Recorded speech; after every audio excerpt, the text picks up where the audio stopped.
Hola, muy buenas tardes a todos.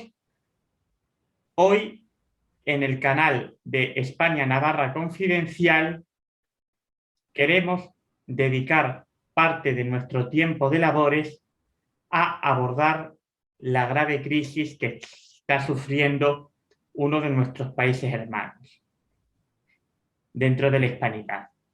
Hablamos de la isla de Cuba, que no deja de ser lastrada y hostigada por el comunismo. Llamémosle socialismo, revolución o como quiera que sea.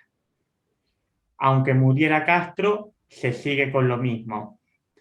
De hecho, estamos ante unas semanas en las que la insurrección puesta de manifiesto hace unos meses se ha vuelto a intensificar con una serie de protestas que tuvieron lugar el pasado 15 de noviembre.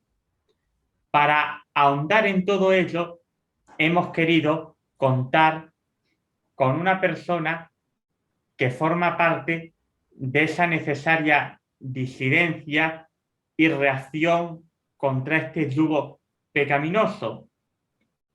Nuestra invitada es concretamente Claudia Morales, que está estudiando comunicaciones digitales y periodismo en la Universidad Internacional de Florida, además de ser miembro de la Asociación de Periodistas Hispanos dentro de su entidad universitaria.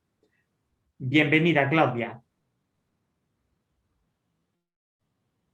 Hola, muchas gracias. Gracias por la invitación. Qué lindo estar acá contigo y con las personas que nos ven. En primer lugar, ¿qué llevó a los cubanos a reventar completamente este verano? Porque se supone que la sumisión al yugo comunista no fue algo de hace 12 o 24 meses. Estáis bastante décadas sometidos al mismo. No quiero decir que no haya habido reacciones significativas contra el mismo. Por ejemplo, cabe mencionar a las heroicas y valientes damas de blanco.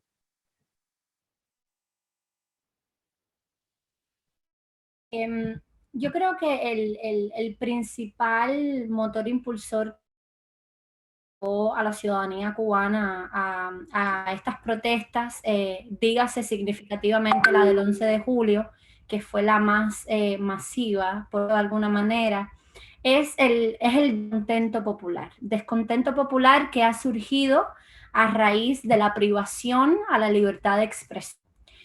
Es válido recalcar que estamos hablando de un momento donde la ciudadanía cubana está atravesando, y digo está porque continuamos atravesando, por una crisis económica muy, pero muy significativa. Estamos hablando que la pandemia permitió a los cubanos ver de que todo este descontento por más de 62 años era una razón bastante pesada para comenzar a exigir en una sola voz al régimen lo que los cubanos no han tenido por más de 62 años, que es la libertad de expresión, etc. Podemos decir, por lo tanto, que ha sido la pandemia, bueno, la situación sanitaria causada por el COVID-19, el detonante de toda esta convulsión, porque como hemos dicho los dos, bueno, coincidimos en que es un problema bastante remoto. De hecho, de siempre ha sido bastante deficiente el estado de la sanidad cubana, aunque haya un constante blanqueo propagandístico con imágenes muy selectas y a veces retocadas con Photoshop, lo disimulan todo con que si esto es gratis en Cuba, si hay muchos médicos, cuando lo que ha ocurrido es si acaso que ha habido intercambios de médicos entre países aliados del Foro de San Pablo. Por ejemplo, en Brasil, cierto personal sanitario al que Bolsonaro trajo de vuelta. Pero bueno, vamos a aprovechar esta mención para que nos deis más información y contribuyamos a desmontar, gracias a cubanos que lo saben de primera mano, todo ese entramado de falacias sobre un estado del bienestar o bienestar del Estado, como le queramos llamar, que no es para nada mejor que el promedio europeo o norteamericano.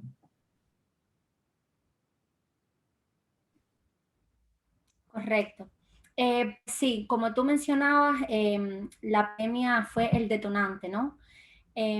Aún así, lo que sucedió en Cuba este pasado verano ha sido bastante tergiversado en la prensa internacional, además de la prensa oficialista en el país, diciendo de que las razones por las cuales los cubanos se lanzaron a las calles era la necesidad y la falta de alimentos y medicinas. Eso es algo que ha estado ocurriendo en Cuba por 62 años. O sea, cada año la Asamblea Nacional del Poder Popular en Cuba hace un reporte y presenta un plan del Producto Bruto Interno, donde se plantea ciertas cifras con todo lo que es la producción económica del país. Y todas estas cifras siempre han estado manejadas y siempre han sido exaltadas, lo que va en opuesta dirección a lo que sucede dentro del país. Con respecto a los Estados Unidos y al supuesto bloqueo económico, que sin embargo existe, las sanciones están presentes y fueron impuestas por el gobierno de los Estados Unidos, como muchos conocemos, principalmente por las expropiaciones que se le hicieron a ciudadanos cubanos cuando triunfó la revolución de Fidel Castro en 1959. Así, los cubanos están conscientes hoy en el 2021 de que el bloqueo es más interno que externo, porque Cuba continúa comercializando con Estados Unidos y estamos hablando comercializando incluso alimentos y estos alimentos no llegan a manos de los cubanos. Además de que vemos una Cuba donde el régimen prioriza el turismo, que es la principal fuente digamos, de enriquecimiento. Porque cómo puede ser posible de que un gobierno en plena pandemia compre un barco con más de 80 carros que provienen de los Estados Unidos cuando no hay ambulancias a los hospitales. Entonces, estamos hablando de una dictadura y a mí me gusta utilizar las palabras correctas porque yo creo que ya es momento, que no solamente la ciudadanía cubana, sino de que el mundo comience a llamar al régimen cubano por su nombre. Principalmente en Europa, se tiende a idealizar y a romantizar mucho el gobierno cubano y el gobierno socialista. Y sinceramente es una dictadura que ha oprimido al pueblo, una dictadura que no permite una oposición y de ahí viene el descontento popular que ha surgido ahora en la sociedad civil cubana. Obviamente es cuestión de llamar a las cosas siempre por su nombre y de evitar los eufemismos, pero también la colaboración que se ejerce no solo por parte de otros regímenes del mismo nivel, también ocurre con la socialdemocracia europea. Observamos que la Comisión Europea y el Parlamento, desde hace más de un lustro, prefieren colaborar de una u otra forma con Cuba y no ser duros. No estoy entrando a discutir intervenciones militares, sino en sí ser duro y decir que este Estado no reconoce el carácter criminal y siniestro del gobierno de Cuba.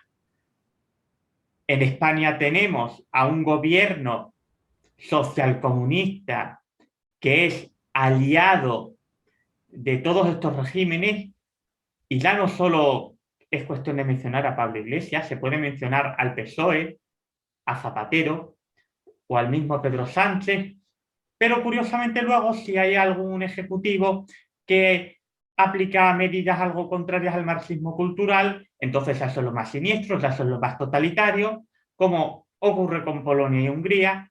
No digo que todo sea ideal, pero lo que les molesta es lo que les molesta. A Donald Trump se le demonizaba.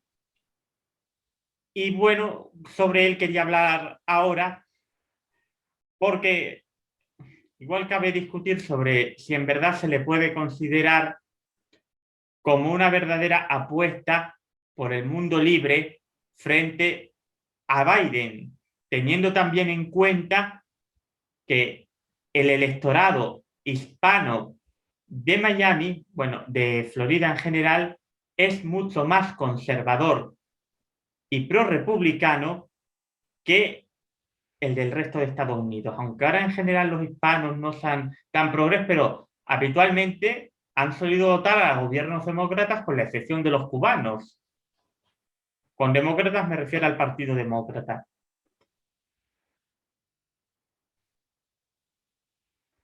Pues sucede con la representación hispana, principalmente los cubanos acá,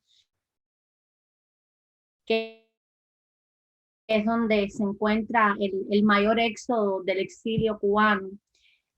Como tú decías anteriormente, gran parte de este éxodo tiende a ser bastante conservador. Y nos estamos refiriendo específicamente al exilio histórico. Y el exilio histórico, tenemos que recordar que son estos cubanos que vinieron antes del triunfo de la revolución, durante el triunfo de la revolución y post el triunfo de la revolución. Son muchos de estos cubanos que fueron parte de la operación Peter Pan, los niños que tuvieron que abandonar el país y no se reunieron con sus familiares a Estados Unidos 5 o 10 años más tarde. Parte de estos cubanos que tenían negocios en la isla y que se les fueron expropiadas.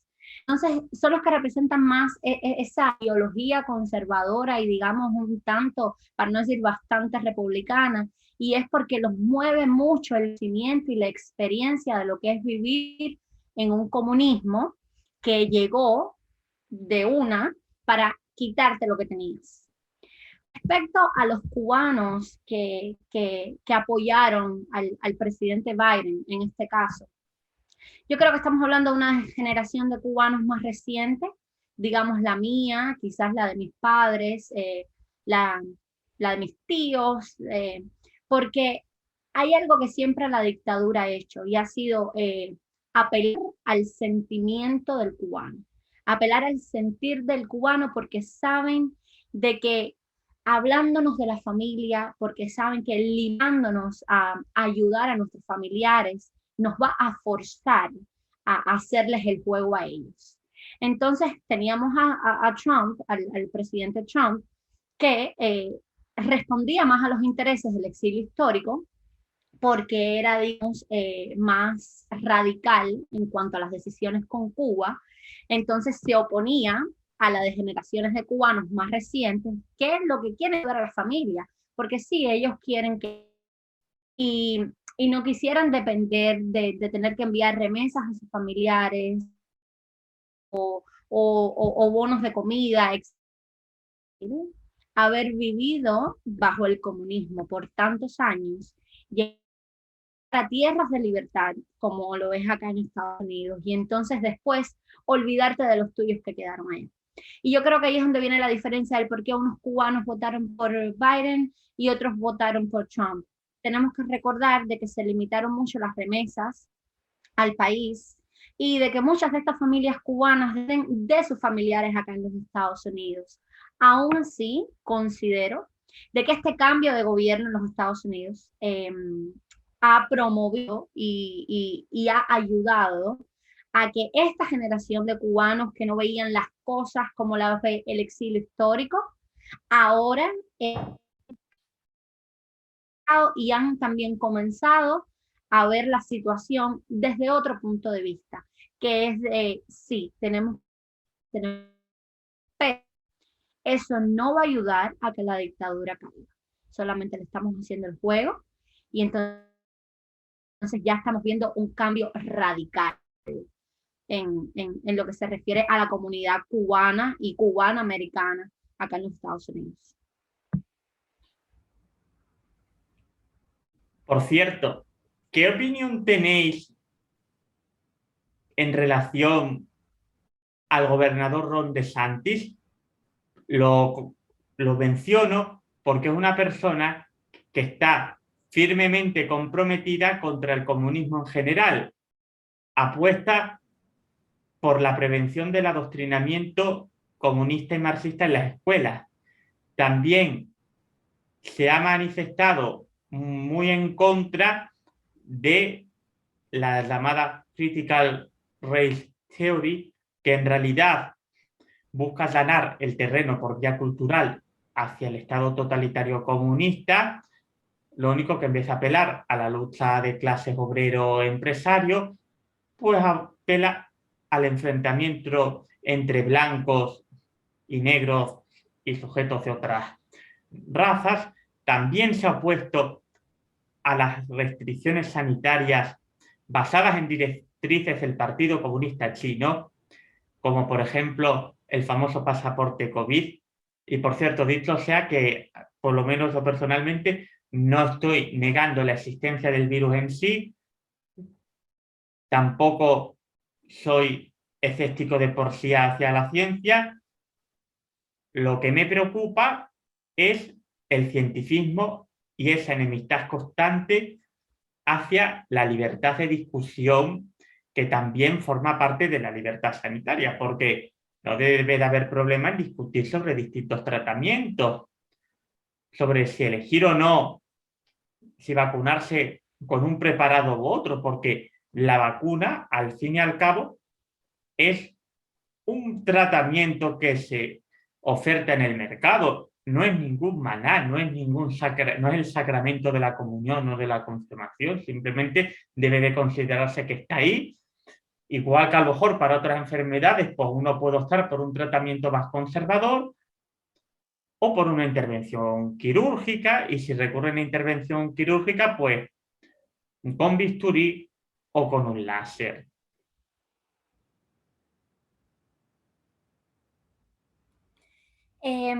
Con respecto al gobernador de la Florida, Ron DeSantis, yo tengo es bastante apoyado acá en el estado. Y yo creo que el gobernador ha, ha demostrado al gobierno de los Estados Unidos en general esa posición que nos da la Constitución.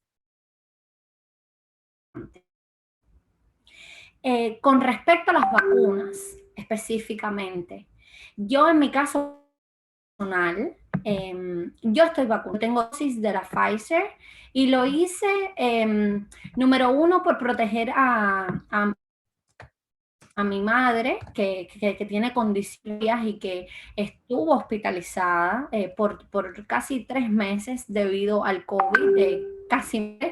Entonces, vi necesario que yo me mantuviera protegida para protegerla a ella. Además, yo también tengo condiciones respiratorias, no tan graves, pero las tengo. O sea, yo creo en la ciencia. Y más allá de esta polémica de la ciencia y el privar a las personas de su libertad de expresión, yo creo que es una cuestión de conciencia personal. No es bueno obligar a una persona a que haga algo que atenta contra su organismo solo porque estamos en una emergencia, decirlo de alguna manera. Hay muchas teorías de conspiración detrás de lo que ha sucedido con la pandemia. Dígase por parte de China, dígase por parte de las opiniones y los criterios. De decir, si te quieres poner la vacuna, te la pones, y si no, no te la pones. Los negocios van a abrir porque la economía tiene que avanzar, porque el Estado no se puede ir abajo. Fue una acción bastante valiente y bastante decisiva. Y yo creo que eso ha ayudado precisamente a que la Florida, no voy a decir que está en nuestro mejor momento económico, porque el país en general está ahora mismo bajo una inflación muy grande, muy significativa. Los precios del mercado, del real estate, ahora mismo son bastante agresivos. Muchas personas han venido de otros estados como New York, como California, porque en la Florida se les ha facilitado más la compra y venta de casas, pero también estamos hablando de personas que en otros estados tienen cierta aplica para todas las personas que viven en la Florida, porque acá en la Florida hay muchas personas que ganan 8.25 la hora. Eso en los Estados Unidos no es un salario muy importante que digamos que pueda cubrir todas las necesidades. Ahora, con respecto al tema de Cuba, yo creo que el gobernador no se ha pronunciado tanto. A mí me gustaría que se pronunciara un poquito más con respecto al tema de Cuba. No sé si estoy hablando desde mi posición como cubana, eh, porque creo que la representación ha venido más por parte de los congresistas, por ejemplo, María Elvira Salazar, Mario Díaz Balart, Marcos Rubio. Pero yo creo que también es porque ellos se identifican más con la causa cubana, porque son hijos y nietos de exiliados, ¿no? Pero es Por ejemplo, importante Marco siempre Rubio. recordarle algo.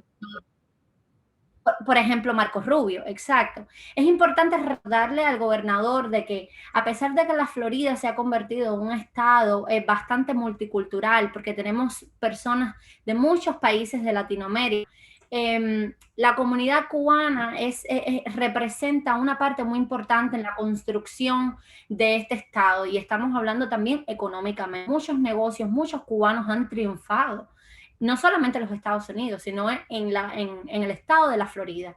Entonces, yo siento que es importante apoyar a, y ahora hablo por los cubanos porque nos estamos refiriendo a Cuba, pero dígase Venezuela, que también está atravesando por lo que está pasando, que recordemos que hoy hay elecciones electorales en Venezuela que no son consideradas legítimas, ¿no? Porque son obligatorias y sucede, se sabe cuál es la respuesta final. Pero yo creo que es importante que el gobernador recalque un poquito más el por qué hay que apoyar la causa cubana.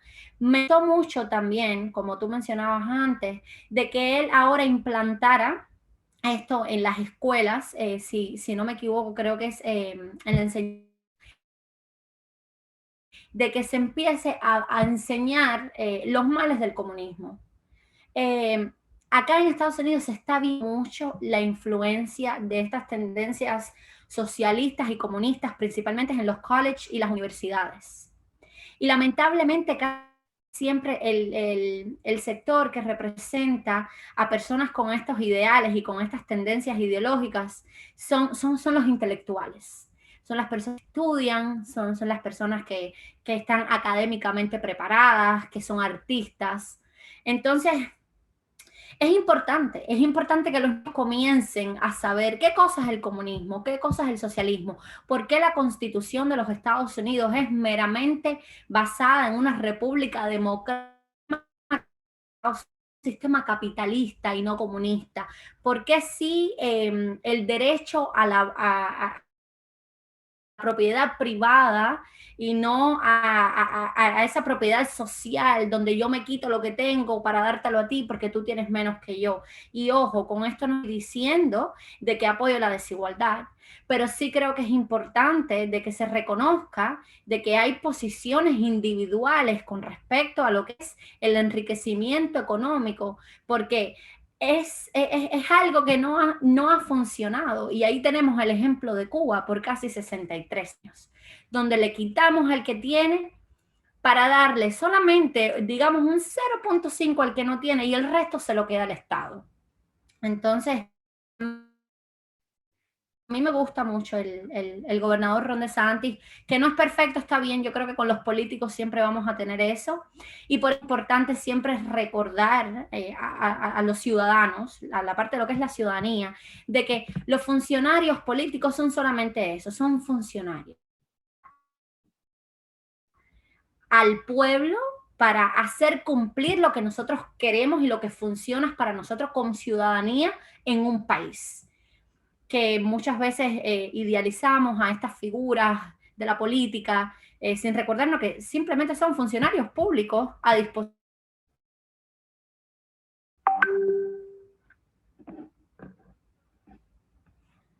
Por cierto, para ir cerrando, me gustaría que sintetizase en la medida de lo posible una serie de mensajes que pudiéramos transmitir en el día de hoy, tanto a nuestros hermanos venezolanos como a aquellos que están en Chile, porque aunque Chile gozaba de bastante libertad y prosperidad económica, lo cierto es que atraviesa una crisis relativista cultural bastante importante.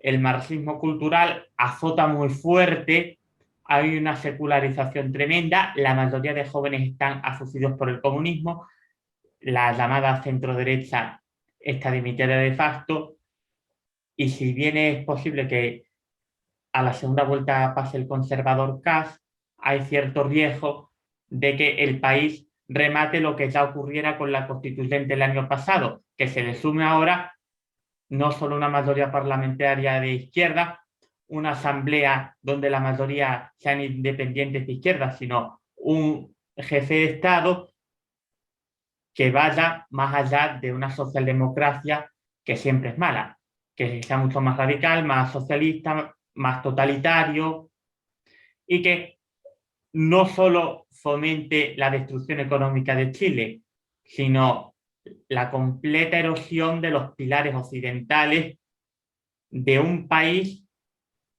que forma parte de la hispanidad cristiana, conquistado por, bueno, descubierto por una figura como Pedro de Valdivia.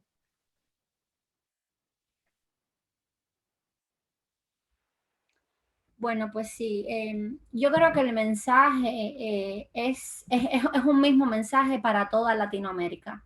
No en vano estamos detrás, por decirlo de alguna manera, con respecto a los Estados Unidos o al continente europeo. A pesar de que Chile, como tú mencionabas, ha sido un país, los países más desarrollados dentro de Latinoamérica, principalmente económicamente, han estado sufriendo todos estos embates del comunismo y del socialismo en los últimos años. Yo creo que el mensaje para los chilenos, el mensaje para los venezolanos, el mensaje para los argentinos, los nicaragüenses, los peruanos, los bolivianos, los colombianos es el mismo que el mensaje de los cubanos. Y digo de los cubanos porque aún también tenemos cubanos que están despertando porque no han llegado a ese nivel de concientización y radicalización del pensamiento que es necesario para avanzar como país en todos los sentidos. Nosotros somos el pueblo y somos la ciudadanía. La ciudadanía es quien decide qué es lo que va a suceder con nuestro país. Necesitamos, más allá de creer en un concepto de democracia, y yo creo que ahí está lo bonito y también lo riesgoso de la democracia, que es aceptar a todo el mundo, independientemente de su ideología política. Más allá de ese concepto de democracia, debemos de estar claros de que aceptar las opiniones y las ideologías políticas de otros no significa ceder ante ellas, porque las palabras son muy lindas, pero ¿cuáles son las intenciones que están tras esas palabras? Entonces yo creo que es importante de que toda Latinoamérica, el continente en general, comencemos a unirnos y apoyarnos unos a los otros. La lucha de Cuba no es solamente la lucha de Cuba. La lucha de Cuba es la lucha de Cuba y la lucha de Latinoamérica y la lucha de Europa y la lucha de un mundo entero, porque son regímenes que se están propagando y adueñándose de otras naciones que han sido prósperas por muchos años y que hoy día se ven muy afectadas, principalmente la ciudadanía, por esta tendencia, estas ganas y estos deseos del poder de un solo hombre por encima de los demás. Entonces, mi mensaje es unámonos todos en una sola voz, apoyémonos mutuamente. El mensaje tiene que ser un mensaje de todo el continente. Si está Cuba luchando, vamos todos a ayudar a Cuba. Si está Venezuela luchando, vamos todos a ayudar a Venezuela. Si está Chile luchando, vamos todos a apoyar a Chile. Y además, mencionabas al principio el Parlamento Europeo, que muchos de estos funcionarios del Parlamento se han hecho eco y han permitido y han la posición del régimen castrista. Tenemos que exigirle a todas estas personas, a la ONU, a la UNICEF, para el continente americano, a la CELAC, hay que exigir, estamos para exigir y ellos están para representarnos y mientras no representen nuestros derechos, pues ellos están sobrando. Ese es mi mensaje, unámonos todos para liberarnos de estos embates que han llevado por años a la miseria y a la pobreza.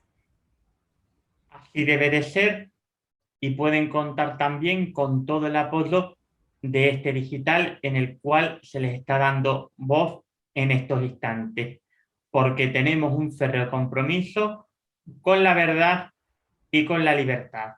Consideramos que hay un deber indudable de combatir la revolución en cualquiera de sus facetas. El socialismo, sea del grado del que sea, siempre supone un perjuicio tanto económico como moral, no hay nada benevolente. Con lo cual, insistamos, que caiga el régimen castrista, pero también que caiga el comunismo donde tenga que caer y liberémonos poco a poco del yugo del socialismo en líneas generales. Muchísimas gracias, encantado de haber tenido esta charla y reiteramos nuestra puesta en disposición para lo que se pueda necesitar. Un fuerte abrazo. Muchas gracias. Gracias a ti por la invitación y por la plataforma y estamos todos unidos. Estamos todos unidos llevándole al mundo el mensaje de libertad y de no más comunismo. Gracias a ti. Lindo día.